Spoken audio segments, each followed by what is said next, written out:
Life can end abruptly, and sometimes life can end just like that. Life can be threatened. So what is important really in life? Sa bawat araw na ipinapahiram sa atin ng Panginoon, sa bawat sandali, ay marapat lamang na ating suriin ano ba talaga ang halaga ng buhay. At nang sa ganon ay mapagtuunan natin ng pansin ang tunay na mga mahalaga at hindi tayo mabulag o malibang ng mga hindi naman mahalaga. At dahil dyan sa usapin na yan ay muli natin na sasangguniin ang karunungan ni Solomon, tao na binigyan ng Panginoon ng napakataas na uri ng karunungan. What is really meaningful in life? Pamagat ng ating pag-aaral, lalong-lalo na sa mga kabanata at sa mga salita na nasa Ecclesiastes o mga aral, mga katuruan ni Solomon. Ama, salamat po sapagkat kayo Diyos na dakila na nagbibigay sa amin ng buhay, nagpapahiram sa amin ng lakas at ng panahon. Kinikilala namin ang buhay ay isang handog mula sa iyo na dapat naming mahalin, pahalagahan at dapat bigyan ng kahulugan. Turuan niyo po kami kung anong tunay na kahulugan ng buhay at nang sa ganon ay hindi kami magsayang ng panahon sa mga walang halaga. We like to learn from the wisdom you have given to Solomon and partake of the knowledge that he had so that we may know the better things in life. Lead us, Father. Forgive us our sins, cleanse us, O God, from all our iniquities, make us whole, enable us to see you, empower us to understand you, lead us to obey you. We commit this time to you, Father. May you be our speaker. Protect us from all evil men and evil spirits. Protect us from all work that may hinder your blessings to us. And we thank you for every blessing, every protection, every care and provision that you give us.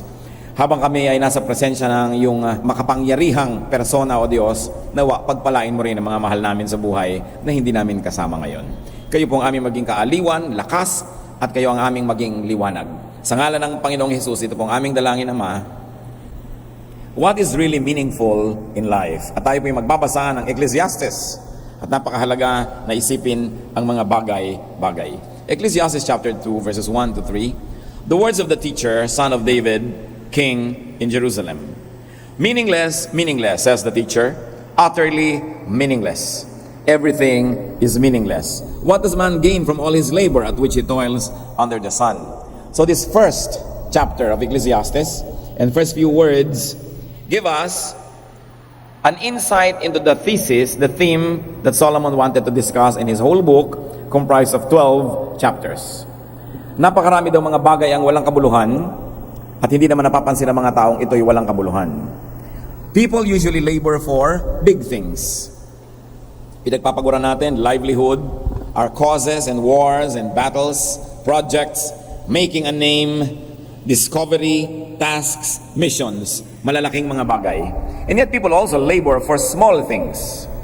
Sometimes rearranging furniture, arranging a cabinet, na matapos kang mapagod, maghapon ang ka-arrange, ganun din naman ang ending. Napagod ka lang, setting a table, etc. And people really exert a lot of effort doing such things, but not always getting what they want. From such labors, people seek to gain success or profit, satisfaction especially, or pleasure. Kaya ang tao'y naghihirap, nagtsatsaga sapagkat may hinahabol siya at may hinahanap na bagay. Itutuloy po natin Ecclesiastes 1, this is chapter 1 we're reading, verses 4 to 11. Generations come and generations go, but the earth remains forever. The sun rises and the sun sets and hurries back to where it rises. The wind blows to the south and turns to the north, round and round it goes, ever returning on its course. All streams flow into the sea, yet the sea is never full. To the place the streams come, from there they return again. All things are wearisome, more than one can say. The eye never has enough of seeing, nor the ear its fill of hearing. What has been will be again. What has been done will be done again. There is nothing new under the sun. Is there anything of which what can say, look, this is something new? It was here already, long ago. It was here before our time. There is no remembrance of men of old, and even those who are yet to come will not be remembered by those who follow. So ito po ang obserbasyon ni Solomon. Dating at dating ang mga saling lahi, sikat ang araw, lulubog, ikot ang hangin, north and south, daloy ng daloy ang ilog, hindi naman napupuno ang dagat, bumabalik din sa pinagmulan niya yung tubig, ikot ng ikot, sabi niya ang lahat ng bagay ay nakakapagod. Pero ang tao naman ay hindi kontento, Hindi siya nasisiyahan sa kanyang mga nakikita, kulang pa. Hindi pa sapat ang mga naririnig niya, kulang pa rin. At kahit anong gawin ng tao, paulit-ulit lang ang lahat ng bagay. Alam niya gano'n, wala naman talagang nababago. Wala namang bago. Kahit pa sabihin mong bago ito, hindi rin, dati na yan. Ngayon mo lang nalamang nandyan, kaya nagmumukha tuloy bago. Wala naman daw mga nakakaalala sa mga taong mga nabuhay noong araw. At kahit yung mga ipapanganak pa, ay wala rin makakaalala sa kanila pagdating ng panahon. So the teacher states that these are meaningless because the earth remains the same. Para ba yung mga pyramids of Egypt, ang tagal ginawa yan, kutakot-takot na proyekto, ayun, disyerto na uli. Yung mga napakagandang mga building na ginawa sa South and Central America, ngayon kinain na uli ng gubat. Minsan kahit anong mga projects, minsan may madidiscover ka, remains of an ancient civilization na dati mga cities, mga urban centers, nawala na, nalimutan na, puro na lamang wilderness. Bumabalik din sa dati. At ano pa? Sabi niya, toil is tiring. Nakakapagod lang ang trabaho. Ang ending ganun din. People are never satisfied. And nothing is really new. Even new discoveries and inventions are still based on old truths and old basics. May nare-rearrange lang, kaya parang may na-invento, pero lahat ng prinsipyo noon, physical, chemical, electrical, nandun na nung palang nilikha ang mundo. So wala naman talagang bago. At sabi niya, kayo nagpapagod na maging sikat, magkaroon ng pangalan, maging dakila. Even achievers won't really be remembered.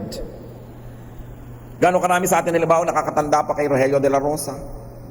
Natatandaan pa ba natin, halimbawa, kahit very recently, Charito Solis, konti na lang nakakatanda nun. Samantalang napakatagal nila mga sikat. Sino nakakatanda kay Mona Sulaiman? Dating napakabilis tumakbo ng mga mid-60s. Natatandaan pa ba natin si Pancho Villa, na isang dating champion ng boxing? Kahit ka maging dakila, nalilimutan ka rin. So, pag pinag-isip-isip natin ito, ano ang meaningless? Toil is meaningless when it aims to change the earth. Because it will not. Ang daigdig rin ang mangingibabaw pagdating ng panahon. Kahit ang mga itinatayong syudad ay ginugupo ng panahon, nabubulok, natatabunan uli ng dagat o ng kagubatan. Toil is meaningless when it aims to defy time, to defy the seasons and life cycles. Kasi hindi ka magwawagi kahit ano pang gawin mo. Kaya tingnan nyo po yung mga ilog na pinipilit na pigilin ng tao, nilalagyan ng mga dam. Sandali lang yun. Dumadating ang mga bagyo, dumadating ang mga kalamidad na biglang nagigiba uli yung mga dam na yun at yung mga ilog uli ang nasusunod kung saan nila gusto magpunta at kung anong gusto nilang gawin sa buhay nila. Sabi, baliwala na pilitin mong labanan ang kalikasan, labanan ang nandyan at nakatakda. Toil is meaningless when it aims for completion or satisfaction because man will never be satisfied. Kung tayo nagpapagod dahil sa mo, ito ang magbibigay sa akin ng kasiyahan, sayang lang ang pagod na dahil hindi ka rin masisiyahan. Sabi, the eye never has enough of seeing, nor the ear its fill of hearing.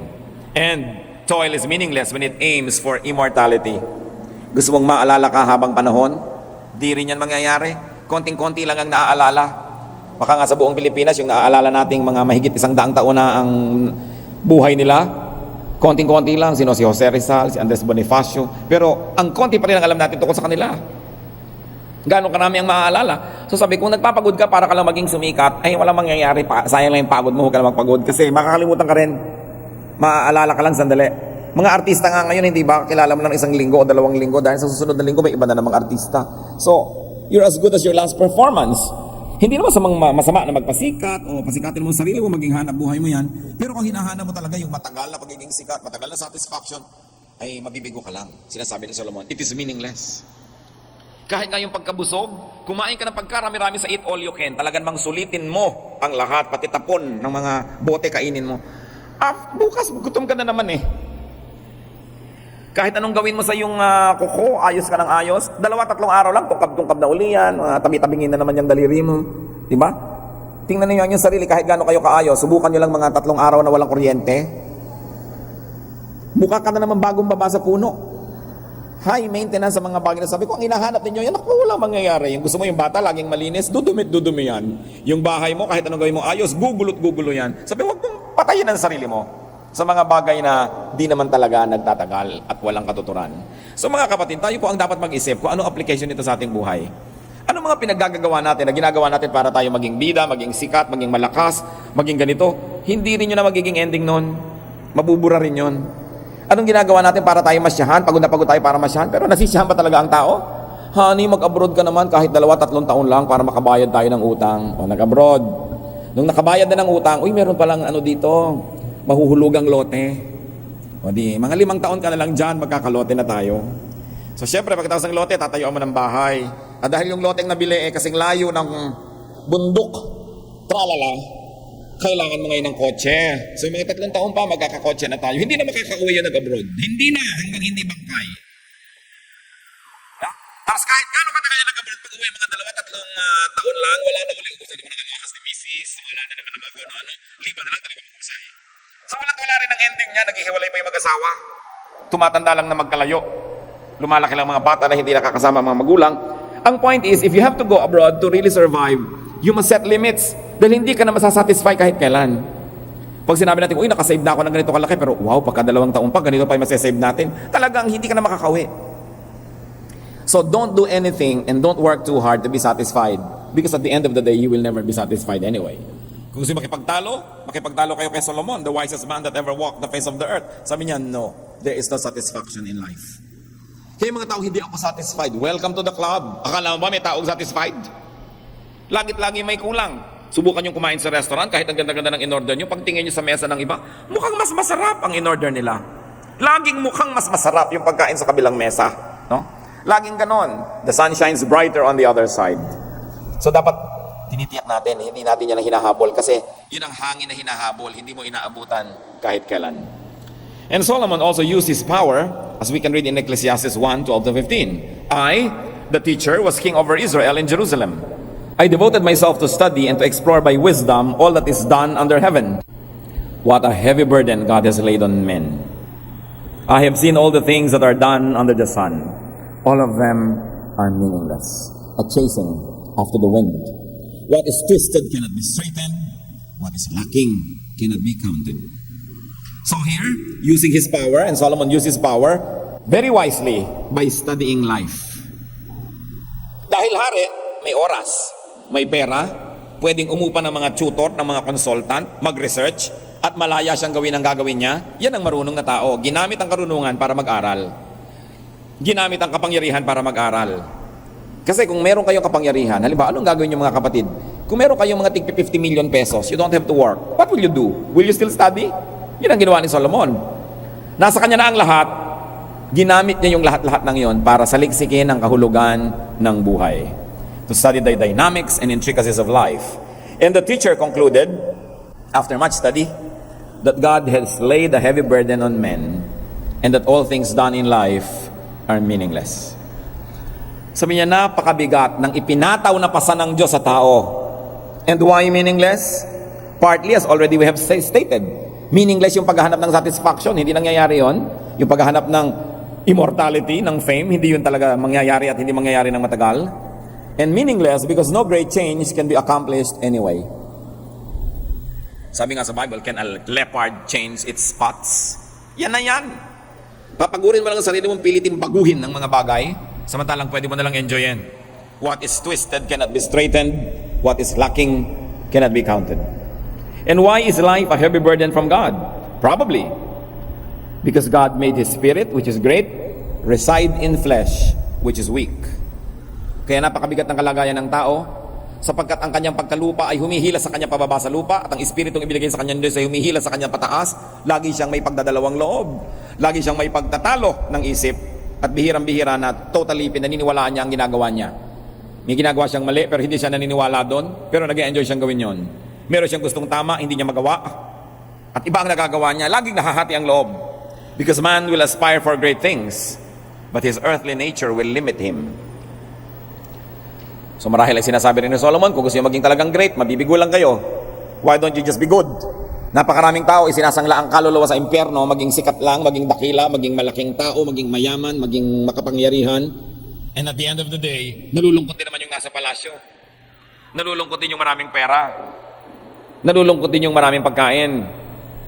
Sabi niya, huwag niyong pag-aksaya ng panahon yan. Papunta pa lang kayo, pauwi na ako. Meron pa bang yayaman kaysa sa akin? Sabi ni Solomon, mas magiging marunong kaysa sa akin, mas magiging makapangyarihan kaysa sa akin. Ako na lahat yan. So makinig na lang kayo sa akin. Papunta pa lang kayo, pauwi na ako. Walang kwenta ang mga pinagsisikapan nyo.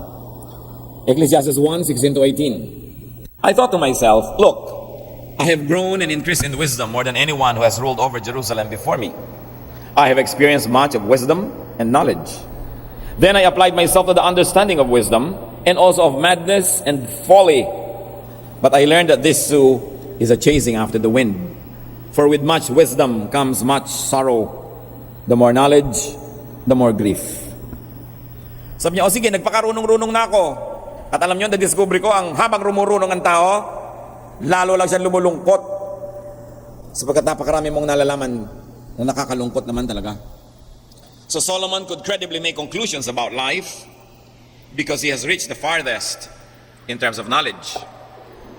Also in terms of applying knowledge and wisdom more than his predecessors. At sa pamamagitan ng paghahanap ng kahulugan ng buhay, sinikap din niyang unawain ang kahangalan, ang mga kaululan ng buhay. Sabi niya, I also tried madness and folly.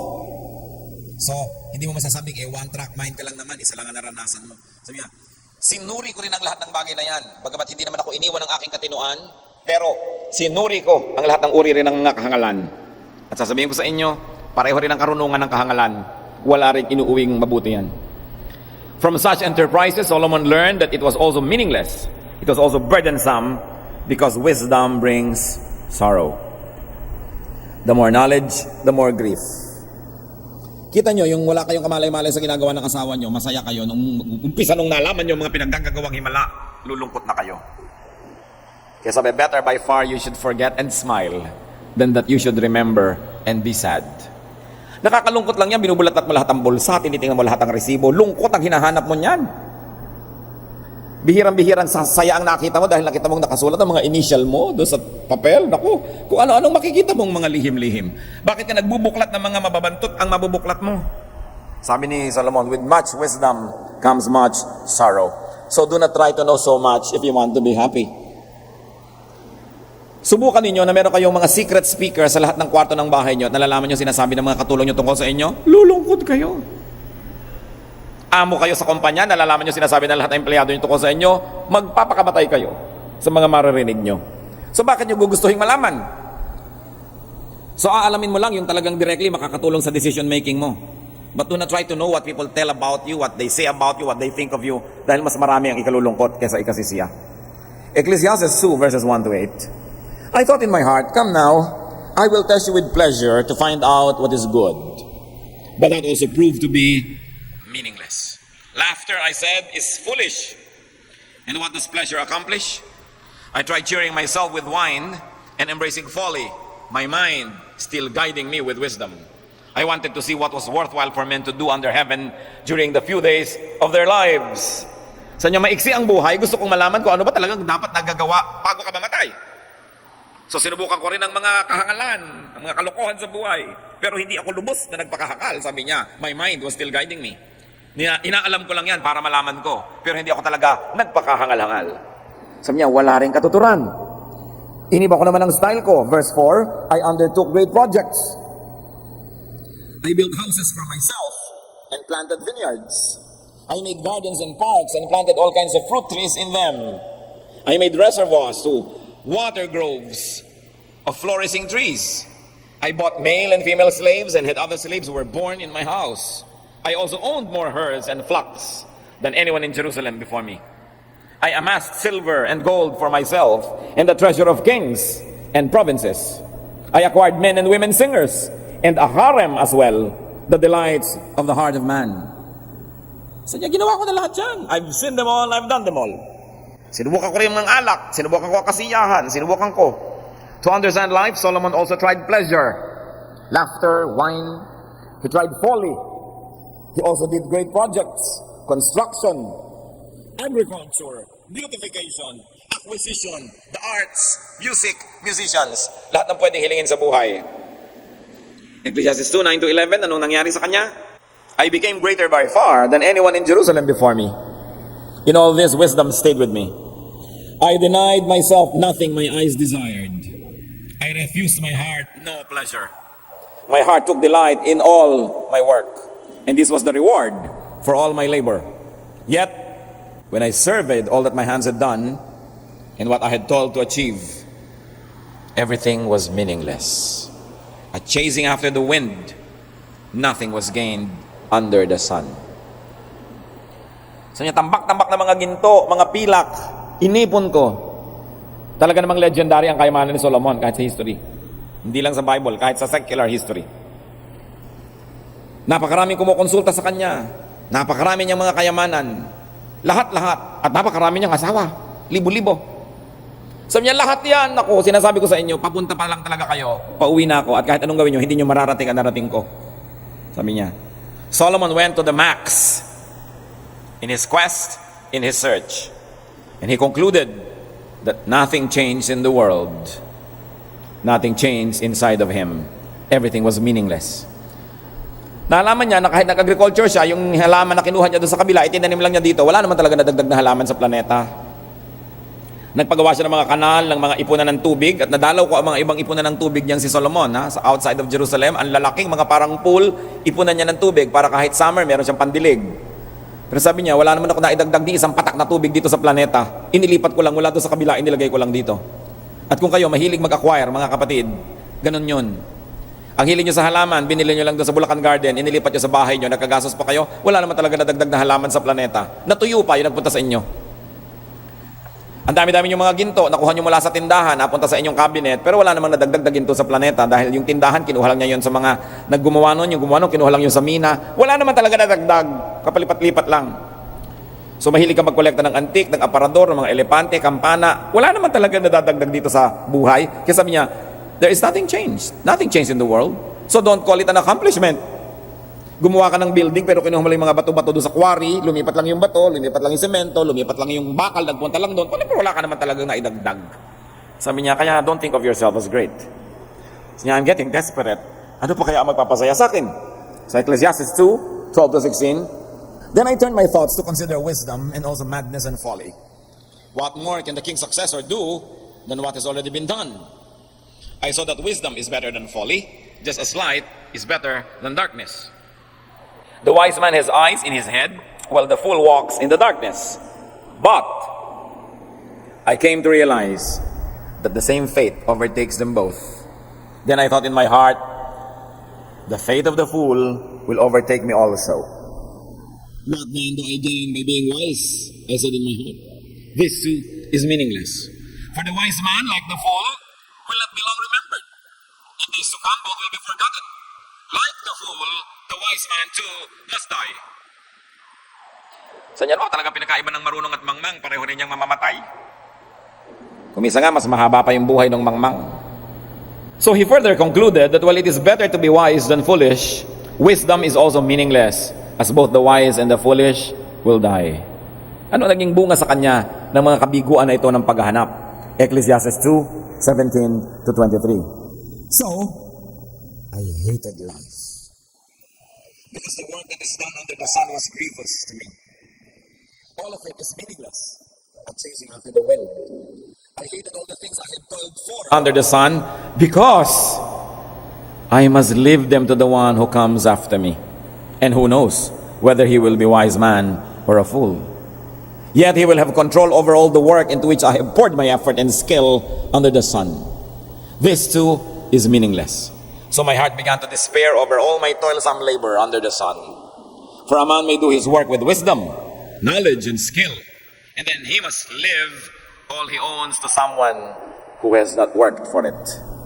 This too is meaningless and a great misfortune. What does a man get for all the toil and anxious striving with which he labors under the sun? All his days, his work is pain and grief. Even at night, his mind does not rest. This too is meaningless. So what happened? Solomon hated hard work and achievement. Sabi niya, because you work so hard, but someone else will inherit, and someone else will benefit from the fruit of your labor. Hindi ba? Ang daming mga tao, lalo yung mga masisipag na generation, gagasgasin ang sarili, papatayin ang katawan sa trabaho para umunlad ang negosyo, o kaya ay lumaki ang bukid, o kaya ay lumaki ang ari-arian.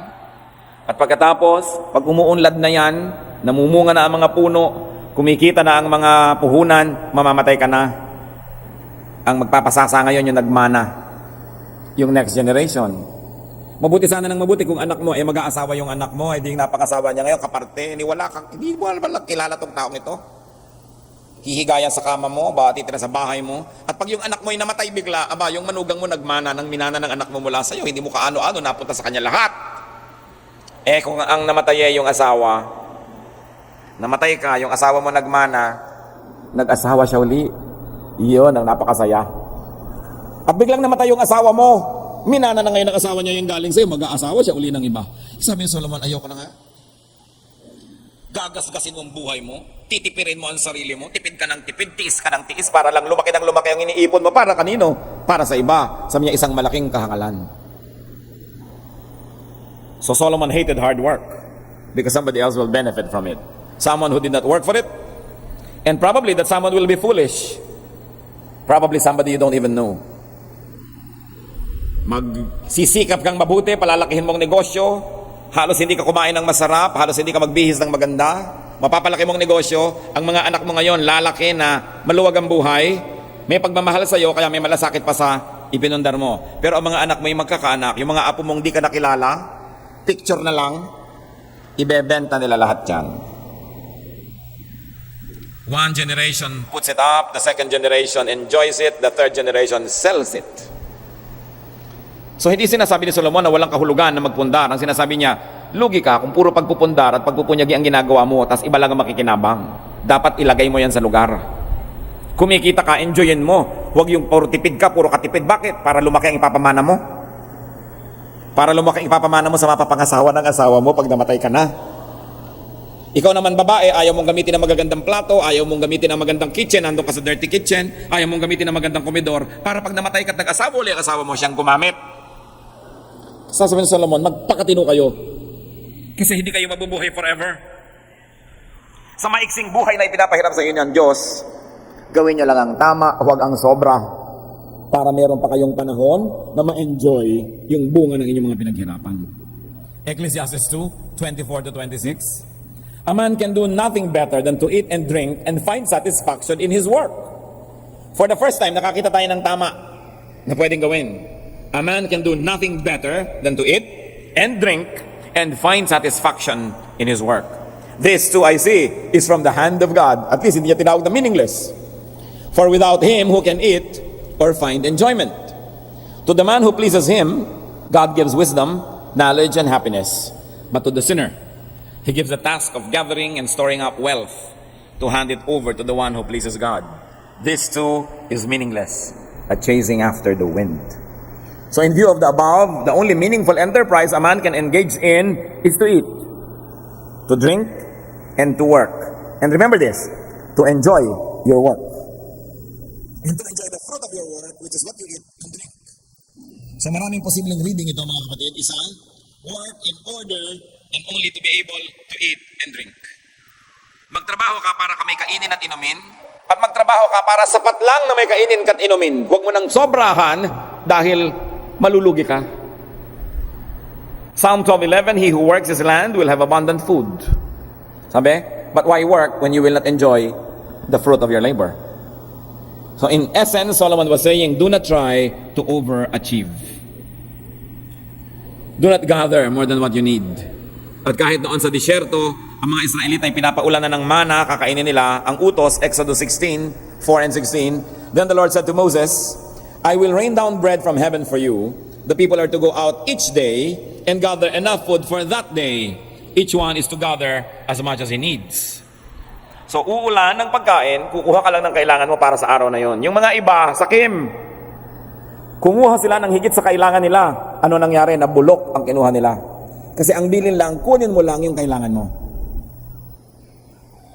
Pati ang Panginoong Jesus, anong sabi niya? Ganito ang dasal nyo. Give us this day our daily bread. Bakit mo sobrang papagurin ng sarili mo para yung kailangan mo 30 years from now ay ma-save mo na? Darating ang panahon na yun para kunin mo yung para doon. Pero yung sobra ka nang namatay sa pagod, ang dami mong naipon, mamamatay ka na nga. Hindi mo na ma-enjoy yung naipon mo. Sabi dapat proportionate lang. Yung effort, yung need. Pero syempre yung greed ng world is always, you want surplus, surplus, surplus. Alam nyo, hindi naman kulang ang pagkain sa mundo eh. Hindi lang tama ang distribution. Hindi naman kulang ang wealth kahit ng Pilipinas. Ang dami lang taong may sobrang surplus. Wala lang natin doon sa iba. Yan ang problema ng daigdig, yung gusto niya lagi ng surplus siya. Kung ang kukunin mo lang yung kakainin mo ngayon, may makakain yung iba. Kung sa mga kumpanya, ikaw yung namumuhunan, ikaw may-ari, o ikaw yung malaki ang sweldong manager, kung ang kukuhanin mo lang sweldo, yung talagang kailangan ng family nyo ngayong buwan na to, may matitira doon sa iba para kumita rin sila ng malaki-laki. Kaya nahihirapan ng tao kasi nag-aagawan. Hindi pinapakinggan ang inuutos. Kunin mo lang ang kailangan mo. Yung hindi mo kailangan, iwan mo dyan. Merong may kailangan yan. Sapagkat bukas, sabi ni Lord, tomorrow will worry about itself. Nandun pa rin ang Diyos bukas. So do not try to overachieve so you will have time to enjoy life. Nakita niyo yung mga bata na lagi ang nanay gustong-gustong first honor yung anak niya para akyat siya na akyat na entablado? Hindi naman masama kung likas sa bata na napakatalino. Pero ibang pinipilit, they never become children anymore. They never enjoy their childhood. They are robbed of their childhood because the parents want them to overachieve. Kaya merong naging bata, naging teenager, pero hindi naranasan yun kasi laging achievement. Apa-aparador ang mga medalya, ang mga tropeo, pero walang muang sa buhay. And they were not able to enjoy childhood, and they weren't able to enjoy their youth. So, do only what must be done so you do not have to worry about leaving your wealth to undeserving people. Because the first problem is how to have wealth, and the second problem is kung kanino yan ibibigay. Alam nyo ang tao, pag above 50, above 60 na, liban na lang talagang napakasakim, naghahanap na yan ng pamamanahan. So alam niyo na kung paano kayo papapel sa mga tiya-tiyan nyo, mga ganyan-ganyan. Naghahanap na yan, kanino ko kaya ipapamana ang mga koleksyon ko ng mga pustiso. Yan. Lagi kang nandyan, sa'yo mabibigay yan. Kasi, yan talaga ang susunod Pag pinahalagahan niya yon, kanina naman niya ibibigay ngayon, mamamatay na siya. Kasi wala na yung halaga, pag may mga rayu-rayuma ka na, lumalabo na ang iyong mata, wala nang halaga yung mga kampana, mga elepante, mga kung ano-anong inipon mong mga palayok, wala nang halaga yan. So, ang tanong, ba't mo ngayon inubos yung youth mo na kaiipon yan? Kasi walang nagsabi sa'yo, kasi hindi mo binasa si Solomon. Sabi sa 1 Timothy 6:9, people who want to get rich fall into temptation and a trap and into many foolish and harmful desires that plunge men into ruin and destruction.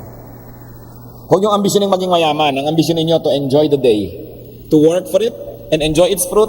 And the following day you work and enjoy its fruit. At pag natinignan mo, nagkadugtong-dugtong na pala ang haba na ng panahon, enjoy ka. Hindi yung wala kang ginawa kundi lamang sa kapwa para marami kang maiuwi. Magdamot sa kapwa para hindi mabawasan yung nakasalansan mo. Magkaila, magkunwaring walang-wala ka para hindi ka mautangan. Tapos bigla ka rin namatay. Wala rin. So ang mahalaga, enjoy food and drink. Napakabait ng Diyos, ano? Gusto niya tayo mag-enjoy. And enjoy your work. If you don't enjoy your work, do the work you enjoy. But don't do something you don't enjoy. Because when you enjoy your work, then you don't have to work. It's play. Mga kapatid, sino man sa inyo, may trabaho ka ngayon, hindi nyo na-enjoy, gumawa kayo ng paraan na makawala dyan at makahanap kayo ng trabaho talaga ma-enjoy nyo. Kasi araw-araw, sumpa. Tuwing gigising kayo, tapos papasok kayo sa hindi nyo gusto. Ang bigat-bigat ng paan nyo, lolesta naman. Umaga na naman. Isipin nyo ba, dapat nagpapasalamat ka, umaga na naman, pero nagreklamo ka dahil eto na naman. So, gumawa kayo ng paraan na makalaya. Kasi, inuutos sa atin ng Diyos, 6 days you shall labor. Can you imagine what tragedy it is if you work 6 days and not enjoy it? So, mga anak natin, pinapayagan dapat natin pag-aralan yung kurso nilang gusto, kung kakayanin din naman natin. Magtrabaho ng gusto nila, hindi yung gusto natin para sa kanila. Kasi, dapat sila nag-enjoy sa ginagawa nila. Dahil ang dami nating oras ang nauubos sa trabaho. 8 hours at least, nasa trabaho ka. Pag hindi mo na-enjoy yon, sayang naman ang buhay mo. If you work for 60 years, 20 years yun, pag nabuhay kang 60 years, 20 years yung work mo. Kasi 1/3 of your life, 8 hours Lugi ka. Work is not only a means, it is also an end by itself. Ecclesiastes 5:18, it is good and proper for a man to eat and drink and to find satisfaction in his toilsome labor. Kaya masarap yung nag-enjoy ng ginagawa. So enjoy eating and drinking. Hindi yung sobrang katatrabaho, wala na kayong oras kumain. Hindi ka nabubuhay para maghanap buhay. Naghahanap buhay ka lang para mabuhay. So when you have earned enough, you must pause and enjoy it.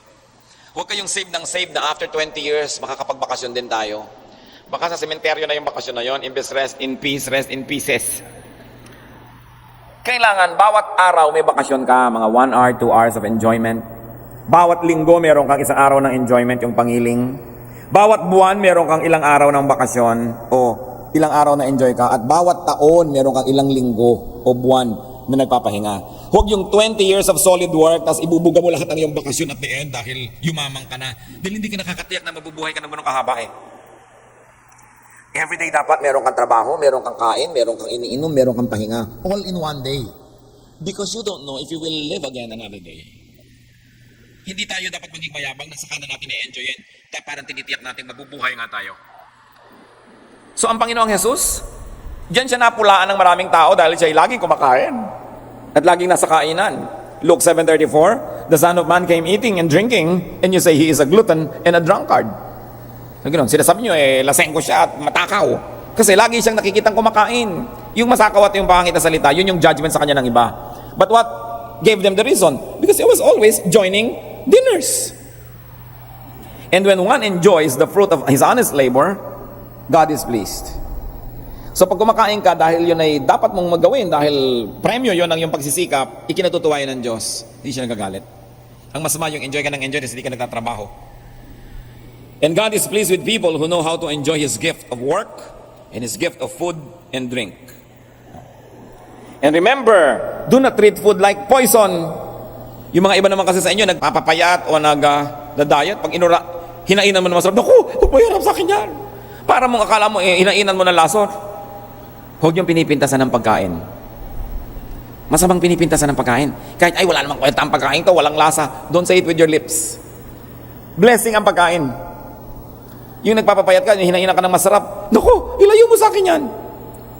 Baka nga lumayo sa inyo pagkain forever, kayong habol lang habol, pagkain, nasan ka na? Huwag maarte. Ipagpasalamat ang pagkain dahil yan ay gift ng Diyos. Although ilagay sa lugar. Look, God's first assignment to man was work. Diba si Adan at si Eva? Ano una sinabi niya? Alagaan nyo yung garden na yan. Work. At ang unang privilege na ibinigay ng Diyos sa tao, food. The first privilege given to man was food. Sabi niya, ito lahat, kainin nyo. So mahalaga sa Diyos yung work at food. Yun ang kauna-unahang inilagay niya na ginagawa ng tao, magtatrabaho at kakain. So yung pamilya, dapat may oras kayong kumakain, magkakasama, nagkukwentuhan, masaya. Hindi yung lagi nilang nag-aapura. No? Binibigyan natin ng panahon, kumakain tayo kasabay ng ating mga kaibigan, nakikipagkape ka o nakikipagtsa, kasabay ng yung mga kakilala. Put it in your schedule. No? Kasi yun ang pagpapasabi mo sa Diyos na, Lord, nagpapasalamat ako sa binigay niyo sa akin na pagkain, gana, at freedom. While I am enjoying this, I am worshiping you because I am doing this to praise you and to thank you because you're so nice and you're so good. So dapat nating alalahanin.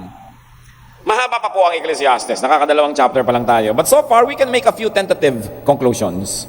What is meaningful in life? First of all, let's start with what is not. What is not meaningful in life? Greatness is not meaningful. Grand projects, not meaningful. Monumental accomplishments, not meaningful. But simple and honest work that brings manageable and personal pleasures, they are meaningful. At nakita niyo ang kabaitan ng Diyos na ang tunay na meaningful, maliliit na bagay para lahat ng tao, tulad mo, tulad ko, affordable sa atin yun. Hindi naman tayo lahat makakagawa ng monumento. Hindi tayo lahat mananalo ng mga acting awards. So hindi nang ginawang meaningful. Kundi uupo ka, kakain ka, nag-e-enjoy ka. Yun. Sabi niya, that is life. So yung kayong mag-asawa, nakaupo sa balde, kumukuya-kuya-koy, umiinom ng 3-in-1 coffee, natatawa kayo, that is life. Huwag na kayo mag-isipan na nandun pa kayo sa kung mga 5-star na mga mahal, kung hindi nyo naman afford. Ang mahalaga, ganun din yun ang kape, yung 500 pisong kape at saka yung 3-in-1, kape din yun. No? Pareho lang yun. No? So bihisan mo lang yung tasa mo, lagyan mo ng konting ganito, huwag mo namang iniinom sa latang bulok. Kahit dili sa kinakain mo o mga kung ano-ano, kortehan mo naman ng konti ang kamatis, artihan mo para masaya. Celebrate life. No? May konti kang kama pero laging bagong almirol o ang bango-bango ng iyong pangtakip dyan, kahit dalawa lang yung napalit ng palit, you enjoy it. Salamat sa Diyos. At salamat sinasabi ni Solomon, ang tunay na mahalaga ay kaya natin lahat ma-afford. To eat, to drink, to have fun, to live, to work. That is what is meaningful. Huwag kayong mag-iinggit doon sa mga malalaki masyado ang mga accomplishment. I like to end with a little story. I had a friend who has always been wealthy. Yung mga friend nila, mga family nila, may minana pa, mga negosyante, may yaman. And then, when I was going to Saudi Arabia in 1984, I did not know I wanted to go. I had a good thing to do. My life was all right. But I wanted to go. So pinipigil ako ng mga kaibigan ko. Then, minsan, isang despedida, kinausap ako ng isa, sabi, bakit ka ba alis? Is it about money? Sabi ko, bakit? If it's money, ano ngayon? Sabi niya, nagkausap-usap kami ng mga friends natin that if it's about money, whatever you will get there, we'll give you times 4. Just stay here in Manila. Because we like you here. After all, you do things for our companies, consultant ka naman namin, so we'll give you times 4. I was so flattered. I said, wow, my friends are outbuying me. I mean, they're outbidding my Arab friends. But sabi ko, salamat, but it's really not money. But thank you, but I really have to go. At alam nyo, the rest is history. Doon na born ang day by day. Bible study na naging day by day, na naging ganyan-ganyan. Kaya pala ako nagpunta doon sa Saudi Arabia na yun. Nung umuwi ako dito, 5 years later, sapagkat yung 5 years na yun na nandun ako sa Saudi Arabia, hindi kami nagkita. Uuwi ako dito, magbabakasyon, nasa Amerika siya, yung ganon, hindi kami nagkikita. So nung nagkita kami, mga probably within the first 5 nights that I arrived, we had dinner. Sabi niya, alam mo, mula nung umalis ka, sinabi niya yung number, halimbawa, X number of millions richer. Diba sinabi niya, I am now 10 times richer than when you left. Sabi niya ganon, ganito nangyari sa amin, ganito, ganon. Ikaw, ano napundar mo? Sabi sa akin. Sabi ko, church lang naman, may reklamo. No? Dahil nagkaroon ng day-by-day system. But that wasn't the thing. The thing was, sabi ko, okay, so dumami kayamanan mo sobra. Alam ko yung bahay nila, alam ko yung buhay nila. Sabi ko, pinalakihan na ba ni mamang ang kama mo? No? Kasi sa bahay ng mamang niya, yung kama niya, ang ganda-ganda. Anting sabi niya, hindi, yun ang pinakamalaking available. O, di the same kama? Niya, dinagdagan mo na ba ang kotse mo? Sabi niya, hindi, 2 kasya na, tsaka may company cars pa kami. Hindi ko lang pwedeng gamitin sabay-sabay kahit marami. Okay. Lumaki na ba ang kinakain mong steak ngayon? Hindi, binawasan ko pa nga dahil alam mo na, tumatanda na tayo. Sabi niya ganon. Anong nadagdag sa buhay mo? Ang kinakain mo pa ng kanil, lumit pa. Yung kama mo, the same. Ang kotse mo, hindi naman nadagdagan. Ano ngayon ang idinagdag sa buhay mo nung dagdag na kayamanan? Tapos hinahabol pa sila ng maraming gusto silang kidnapin. At sila ay hinihinga ng buwis kung saan-saan ang lahat ng uri ng gobyerno ng Pilipinas. Ang dami nila naging problema dahil sobra sila naging visible. Dumami ang problema, hindi naman dumami ang kinakain, hindi naman nilakihan yung kama. So what's the point in having more? Merong kailangan mo na minimum para ka magkaroon ng masayang buhay. Pero hindi mo kailangan abutin yung maximum dahil hindi yun naaabot kahit kailan. At more doesn't mean more. Pag meron ka na nung sapat para nabubuhay ka, nagagawa mo naman yung gusto mong gawin, pinag-iipunan mo yung ibang medyo malaki-laking gastusin, yun na yung buhay.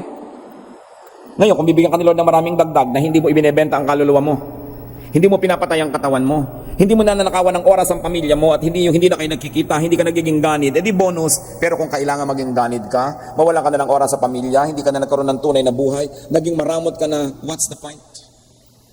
Sabi niya, that's meaningless.